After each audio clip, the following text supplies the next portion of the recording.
Friends, कैसे हैं आप सब। थर्ड ईयर हम लोग स्टार्ट किए हुए थे क्लास 6 का चैप्टर 3 सरकार क्या है, और इसका फर्स्ट पार्ट हम लोग डिस्कस किए हुए थे। सेकंड पार्ट आज के क्लास में हम लोग डिस्कस करेंगे। तो चलिए आज का क्लास हम लोग स्टार्ट करते हैं क्वेश्चन नंबर 21 से। देखिए, इसमें हम लोग एटलीस्ट 50 क्वेश्चन इस चैप्टर से डिस्कस किए हुए हैं, जो कि सारे इंपॉर्टेंट क्वेश्चन को आपका इंक्लूड करता है, जो कि हमारे सीटेट के पॉइंट ऑफ व्यू से इंपॉर्टेंट है। पहला क्वेश्चन है आपका, अगर कहीं कोई विवाद होता है या कोई अपराध होता है तो लोग न्याय के लिए कहाँ जाते हैं। तो देखिए, सरकार क्या है, तो इसमें क्वेश्चन भी जो है हमें ऐसे ही मिलेगा, न्यायालय। ऑप्शन है न्यायालय, दूसरा ऑप्शन है मंत्रालय, तीसरा लोकसभा, इनमें से कोई नहीं। तो देखिए, क्वेश्चन ऑप्शन से ही पता चल रहा है कि हमारा आंसर क्या हो जाएगा, न्यायालय हो जाएगा। तो पहला जो रहेगा करेक्ट आंसर हो जाएगा। नेक्स्ट क्वेश्चन है, निम्न में से सरकार के अंग कौन से है, सर्वोच्च न्यायालय, भारतीय रेल, भारतीय डाक, उपयोग सभी। तो ये हम लोग फर्स्ट पार्ट में भी डिस्कस किए थे। ये सभी जो है सरकार का अंग है, जो कि हम लोग चैप्टर में डिस्कस किए हुए थे।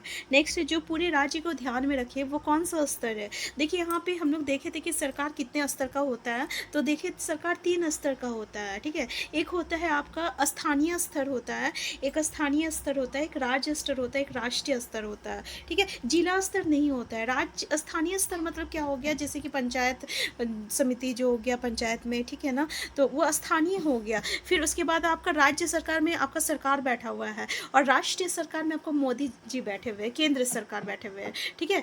तो यहाँ पे बोल रहा है, जो आपका राज्य को ध्यान में रख के काम करता है उसको हम लोग क्या कहेंगे, उसको हम लोग राज्य स्तर कहेंगे। तो आंसर ए जो रहेगा करेक्ट आंसर हो जाएगा। नेक्स्ट है, निम्नलिखित युग्म पर विचार कीजिए। पहला बोल रहा है यंग इंडिया, गांधी जी। दूसरा है सफरेज मूवमेंट, वोट देने का अधिकार। और तीसरा है इंग्लैंड में औरतों को वोट देने का अधिकार 1920 में हुआ था। देखिए, इनमें से क्या सही है, केवल एक, दो, केवल दूसरा, तीसरा, केवल एक, या उपयोग सभी। तो हमारा कौन सा जो है आपका युग्म पर विचार कीजिए, कौन सा युग्म सुमेलित है।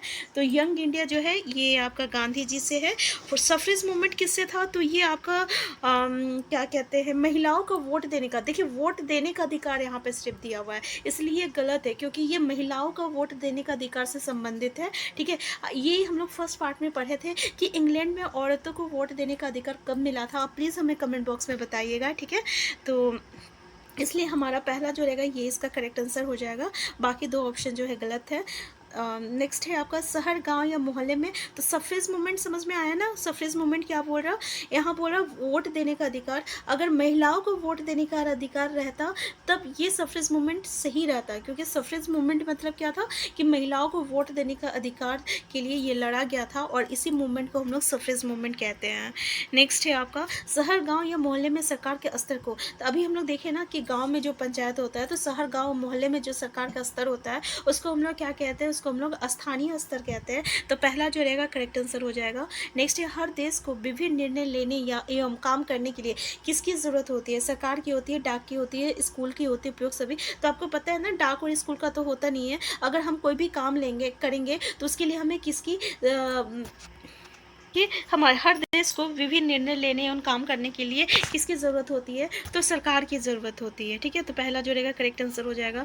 नेक्स्ट है, जिस सरकार में राजा या रानी के पास निर्णय लेने की शक्ति होती है उसे क्या कहते हैं। स्थानीय सरकार कहते हैं, राज्य सरकार कहते हैं, भारत सरकार कहते हैं, राजतंत्रीय सरकार कहते हैं। तो आपको पता है ना कि अगर मान लीजिए कोई राजा और रानी के जो रहता है, ठीक है, उसको हम लोग क्या कहते हैं, राजतंत्रीय कहते हैं। मतलब इसमें ना लोगों का कोई रोल नहीं होता है, जो चाहे राजा या रानी कर सकता है, उसका कोई डिसीजन अगर सही हो या गलत हो, लेकिन लोग उस पर सवाल खड़ा नहीं कर सकते, ना ही उसका विरोध कर सकते हैं, और ना ही जो है उस पर सवाल किया जा सकता है। लेकिन हमारा जो देश है ये कैसा देश है, ये लोकतांत्रिक देश है। मतलब जो कि जो है लोगों के द्वारा बनाया गया जो सरकार है, यानी हम अपना सरकार खुद चुनते हैं। इसलिए अगर सरकार कोई डिसीजन लेता है, अगर वो गलत होता है तो हम उसका विरोध कर सकते हैं, उससे सवाल जवाब किया जा सकता है। अगर हम उदाहरण के लिए बोले तो जैसे कि हम लोग का एमपी सिस्टम, और जो आपका मतलब कि ओल्ड पेंशन सिस्टम को हटा के न्यू पेंशन सिस्टम जो लागू किया गया था, इसके अगेंस्ट में काफ़ी विरोध हुआ था। अभी रेलवे में जो वैकेंसीज आ रही है काफ़ी कम कर दिया जा रहा है। तो स्टूडेंट लोग कितने विरोध कर रहे हैं, क्यों कर रहे हैं, क्योंकि ये हमारा राइट है कि अगर जो है सरकार का कोई भी अगर नीति जो है अगर वो सही नहीं लगता है हमें, तो हम उसके खिलाफ जो है सवाल खड़ा कर सकते हैं, उसके अगेंस्ट में हम लोग बोल सकते हैं, ठीक है। लेकिन राजतंत्रीय में ऐसा नहीं होता है, ये सिर्फ राजा और रानी जो होता है वही निर्णय ले सकते हैं, ठीक है। यहाँ पे हमें जो है सरकार चुनने का अधिकार नहीं होता है। राजा का जो बेटा रहेगा वो चाहे नालायक भी क्यों ना रहेगा, लेकिन वो उसे राजा बनने का अधिकार है। तो हमारा आंसर डी हो जाएगा। नेक्स्ट है, भारत में किस प्रकार की सरकार है? लोकतंत्र, आपको पता है लोकतांत्रिक सरकार है, अभी हम लोग डिस्कस किए थे। और लोकतांत्रिक मतलब क्या होता है ये भी हम लोग डिस्कस कर चुके हैं। नेक्स्ट है क्वेश्चन, मैं ये विचार सहन नहीं कर सकता कि जिस आदमी के पास संपत्ति हो वो वोट दे सकता है। ये कथन किसका है? जवाहरलाल नेहरू का है, महात्मा गांधी का, भीमराव अम्बेडकर का, लाल बहादुर शास्त्री का है। तो हम लोग इस चैप्टर में सॉरी ये जो है ये स्टेटमेंट महात्मा गांधी का है। देखिए हम लोग ये चैप्टर डिस्कस किए हुए थे, तो हम लोग ये देखे थे ना कि उस समय क्या था, वोट देने का अधिकार जो है कुछ कुछ लोगों को था, यानी जो अमीर लोग होते थे ना वो वोट दे सकते थे, ठीक है। ऐसा था जो लोग एजुकेटेड थे वो लोग वोट दे सकते थे। अब जो गरीब थे वो ऑब्वियसली इलिटरेट थे, वो एजुकेटेड थे नहीं, तो उन्हें वोट देने का अधिकार नहीं था। इसके अलावा महिलाओं को वोट देने का अधिकार नहीं था। इसी तरीके से साउथ अफ्रीका में जो काले लोग थे ना उन्हें वोट देने का अधिकार नहीं था। सिर्फ जो गोरे रंग के जो लोग होते थे उन्हें सिर्फ वोट देने का अधिकार था, ठीक है। जो कि नेल्सन मंडेला जो थे वो इसके अगेंस्ट जो है विरोध भी किए हुए थे।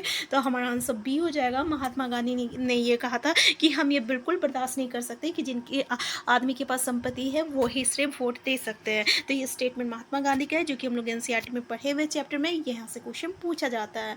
नेक्स्ट है, भारत सरकार का कौन सा स्तर है? अब हम भारत सरकार सीधे जो है सेंट्रल लेवल पे चले गए, यानी केंद्र सरकार पे चले गए। केंद्र सरकार मतलब राष्ट्रीय स्तर की बातें कर रहा है। अगर बोलता है कि राजस्थान सरकार जो है वो कौन सा लेवल का सरकार है, अगर बोलते हैं महाराष्ट्र सरकार कौन सा लेवल का सरकार है, तब हम लोग क्या बोलते हैं? राज्य स्तर बोलते हैं। तो यहाँ पे आंसर सी हो जाएगा। ये किसके बारे में बात कर रहा है? ये मोदी के बारे में बात कर रहा है, मोदी सरकार। नेक्स्ट है, सरकार के कार्यों के नाम बताओ। तो देश की सीमाओं की रक्षा करना, दूसरे देशों से शांतिपूर्ण संबंध बनाना, देश का, तो आपको पता है नहीं ये सारा काम हमारा मोदी साहब करता है, इसलिए इधर उधर घूमते रहता है। तो आंसर डी जोड़ेगा, ये इसका करेक्ट आंसर हो जाएगा।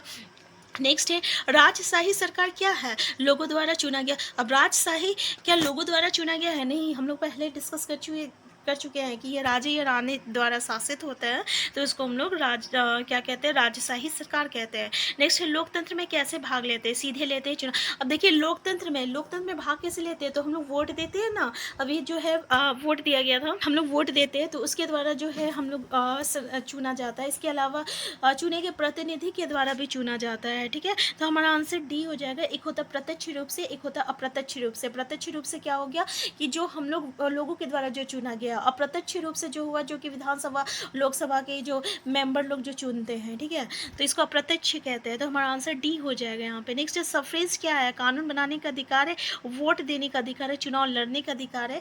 देखिए यहाँ पे महिलाओं का वोट देने का अधिकार होता, तो आंसर बी हो जाएगा यहाँ पे। नेक्स्ट है, देश के लिए कानून बनाने का अधिकार किसी प्राप्त है? राष्ट्रीय सरकार, सर्वोच्च न्यायालय को, पुलिस को और राज्य सरकार को। तो हमारा आंसर क्या हो जाएगा? राष्ट्रीय सरकार हो जाएगा, ठीक है, राष्ट्रीय सरकार हो जाएगा।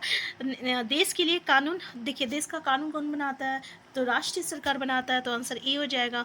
नेक्स्ट है, लोकतंत्र को अन्य किस नाम से जाना जाता है? प्रत्यक्ष लोकतंत्र, प्रतिनिधि लोकतंत्र, श्रेष्ठ लोकतंत्र। तो इसको हम लोग सभी नाम से जानते हैं, आंसर डी हो जाएगा। नेक्स्ट है आपका, निम्नलिखित कथनों पर विचार कीजिए। पहला, लोकतंत्र का मूलभूत विचार है कि लोग नियमों को बनाने में भागीदार बनकर खुद शासन करें। दूसरा, प्रतिनिधि लोकतंत्र में लोगों की सीधी भागीदारी नहीं होती है। पहला दूसरा दोनों। तो देखिए इसमें क्या बोल रहा है कि इसमें विचार कीजिए कौन सा सत्य है। तो प्रतिनिधि लोकतंत्र में लोगों की सीधी भागीदारी, भाई लोगों की सीधी भागीदारी है तभी तो आप वोट देते हैं ना, तभी तो आप मतलब कि विधायक चुना जाता है, तो सीधी भागीदारी तो है ना यहाँ पे, तो ये तो ऑप्शन तो गलत हो जाएगा। फिर ये बोल रहा है लोकतंत्र का मूलभूत विचार है कि लोग नियमों को बनाने में भागीदार बनकर खुद, तो ये बिल्कुल सही है, आंसर 1 हो जाएगा। हम लोग देखते हैं ना, अगर हमारा हम लोग चुनते विधायक, तो अगर हम लोग की नाली नहीं रहता है तो हम लोग विधायक के पास जाते हैं ना, बोलते हैं कि हम लोगों का नाली बनवा दीजिए, फिर हम लोग बोलते हैं ना कि हम लोगों का रोड बनवा दीजिए, फिर अलग अलग डिमांड करते हैं। फिर वो जब हमारे लोग के पास चुनाव के लिए आते हैं, वोट के आते हैं, तब हम उनसे कहते हैं कि आप हमारे यहाँ नल लगवा दीजिए, आप हमारे कॉलोनी में ऐसा करवा दीजिए, वैसा करवा दीजिए। तो कहीं ना कहीं जो है ये लोगों जो है लोग नियमों को बनाने में भागीदार बनकर खुद शासन करते हैं। तो पहला जो रहेगा ये हमारा करेक्ट आंसर हो जाएगा। नेक्स्ट है, भारत में नेता का चुनाव कैसे होता है? सरकार द्वारा, कानून द्वारा? तो ऑब्वियसली वोट द्वारा होता है। नेक्स्ट है, सरकार किस स्तर पर कार्य करती है? राष्ट्र स्तर। देखिए हम लोग बताएं कि सरकार तीनों स्तर पर काम करता है, ठीक है, ये क्वेश्चन पूछा गया है। नेक्स्ट है नई रेल सेवा शुरू करने तथा विदेशों के साथ मैत्रीपूर्ण संबंध स्थापित करना, किसके विषय में। अब बोला विदेश, देश विदेश का काम जो रहता है ये तो राज्य सरकार करेगा नहीं, वो कौन सरकार करेगा, तो राष्ट्रीय सरकार करेगा, आंसर सी हो जाएगा। नेक्स्ट है इंग्लैंड में औरतों को वोट देने का अधिकार कब मिला था, 1914 में, 1925 में, 1920 में। अभी जो हम आपको ये क्वेश्चन भी बताए थे कि ये कमेंट बॉक्स में बताइएगा कि इंग्लैंड में औरतों को वोट देने का अधिकार कब मिला था, तो 1928 में मिला था। नेक्स्ट है प्रतिनिधि लोकतंत्र की क्या विशेषता है, जनता की प्रतिनिधि सरकार चलाते, लोग सीधे शासन में भाग लेते हैं और जनता अपने प्रतिनिधियों को अपनी संपत्ति, उनकी संपत्ति के आधार पर चुनते हैं। तो देखिए प्रतिनिधि लोकतंत्र की क्या विशेषता है कि जनता की प्रतिनिधि सरकार चलाते, तो आंसर ए हो जाएगा हमारा। नेक्स्ट है आपका सरकार लोगों के लिए क्या करती है, सामाजिक मुद्दों पर कार्रवाई करती है, डाक और रेल सेवाओं को चलाना, बिजली की आपूर्ति, तो ये सभी चीज़ें करती है। नेक्स्ट है हमारा सरकार किस स्तर पर काम करती है, स्थानीय स्तर, राज्य, तो ये सब आंसर डी हो जाएगा।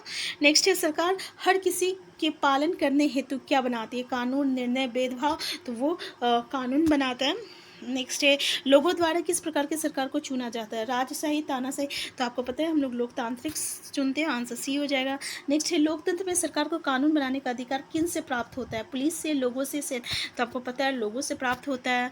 नेक्स्ट है आपका सार्वभौमिक वयस्क मताधिकार से आपका क्या तात्पर्य है, देश में सभी वयस्कों को मतदान करने की अनुमति है, संपत्ति वाले सभी पुरुष, ये गलत हो जाएगा, महिलाओं को छोड़कर हर कोई मतदान, गलत हो जाएगा, पहला जो रहेगा ये इसका करेक्ट आंसर हो जाएगा। सभी वयस्क मतलब जो भी 18 ईयर से एबव है वो हर कोई वोट दे सकता है, चाहे वो अमीर हो, गरीब हो, मतलब कि मेन है, वुमेन है, कुछ भी है, लिटरेट हो या एजुकेटेड हो, कोई भी वोट दे सकता है। नेक्स्ट है सरकार किन पीड़ितों की सहायता करती है, सुनामी पीड़ितों की, भूकंप, तो आपको पता है इन सभी की वो सहायता करती है, आंसर डी हो जाएगा। नेक्स्ट है पूरे देश का संबंध किस स्तर के अंतर्गत आता है, तो ये जो है राष्ट्रीय स्तर पे के अंतर्गत आता है। नेक्स्ट है हमारे देश की रक्षा के लिए कौन सी सरकार निर्णय लेती है, तो देश का राष्ट्र सरकार एक करने के लिए हमारा राष्ट्रीय सरकार लेगा, ठीक है, यानी केंद्र सरकार। नेक्स्ट है हमारे देश की रक्षा के लिए कौन सी सरकार निर्णय लेती है, तो आंसर क्या हो जाएगा आपका, राष्ट्रीय सरकार हो जाएगा। नेक्स्ट है भारत की सरकार का स्वरूप कैसा है, लोकतंत्रीय है, राजतंत्रीय है, तो भाई हम लोग ये क्वेश्चन कई बार डिस्कस कर चुके हैं, लोकतंत्रीय है, ठीक है। तो ये था हमारा क्लास 6 का चैप्टर 3। और देखिए अगर इस चैप्टर से क्वेश्चन हमारा डायरेक्ट MCQ पूछ लिया जाता है तो आपका इसमें से जितने भी क्वेश्चन है ना, मतलब कि अगर आप पहला पार्ट भी कर चुके हैं तो आपका मतलब जो है ये चैप्टर पूरी तरीके से क्लियर हो गया है।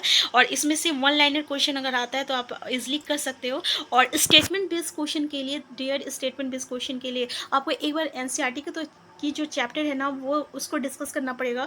इसके अलावा अगर आप वो नहीं कर सकते तो 5 साल का जो प्रीवियस क्वेश्चन है ना उसको ज़रूर कर लीजिएगा, ठीक है। तो हम फिर मिलते हैं नेक्स्ट क्लास में। चैनल में नए हैं, चैनल को सब्सक्राइब कर लीजिएगा। Thank you.